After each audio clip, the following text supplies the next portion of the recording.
Theatre के कुछ मशहूर नामों का जिक्र जब भी आता है, उसमें से एक होते हैं हबीब तनवीर। हबीब तनवीर खुद को आदि रंगकर्मी कहते थे।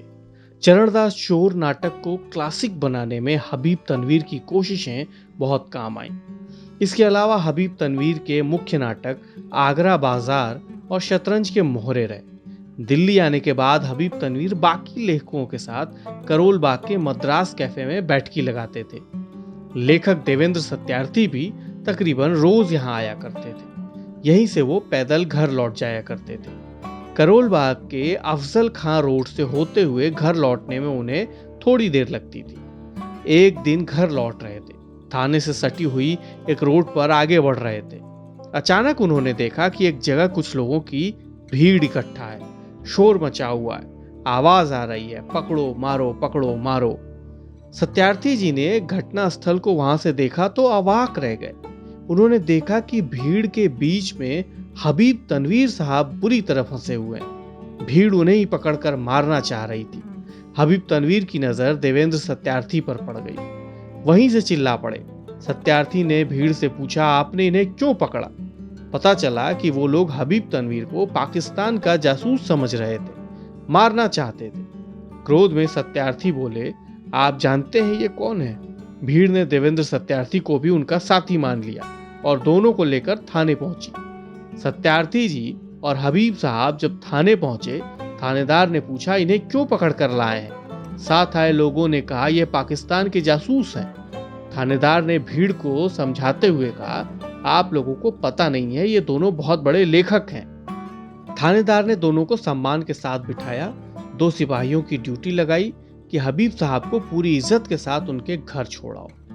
किसी रोज हबीब तनवीर ने अपनी पत्नी का देवेंद्र सत्यार्थी से परिचय कराते हुए कहा, यही सत्यार्थी जी हैं जिनकी वजह से मैं उस रोज बच पाया था। आज हबीब तनवीर की बरसी पर इबारत की इस एपिसोड में सुनिए उनकी वो 10 बातें जो आज भी उतनी ही वजनदार हैं जितनी तब थी।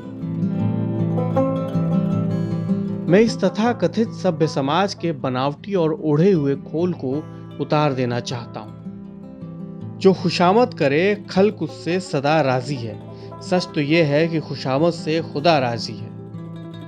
जिन्होंने फिरंगियों के लिए लड़ने में जान लगा दी, उन्होंने आजादी के तुरंत बाद खादी चढ़ा ली।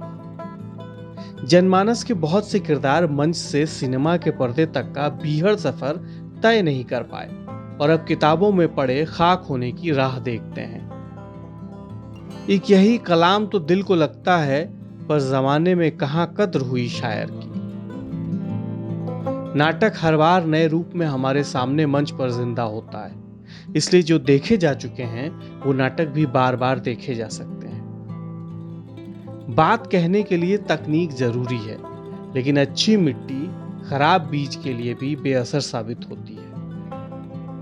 हमारे अपने देश की मिट्टी में कहने के लिए इतनी कहानियां हैं कि पहले वो तो कह ली जाएं, फिर हम पश्चिम के भी दुख सुन लेंगे। कहानियां सुनने के लिए चाहिए बच्चों से उत्सुकता और जिज्ञासा, इससे रस बना रहता है। केवल सूरज के डूबते जाने पर शोक ही करना कहाँ की समझदारी है। अगले दिन अगली पीढ़ी को भी तो तैयार करना होगा।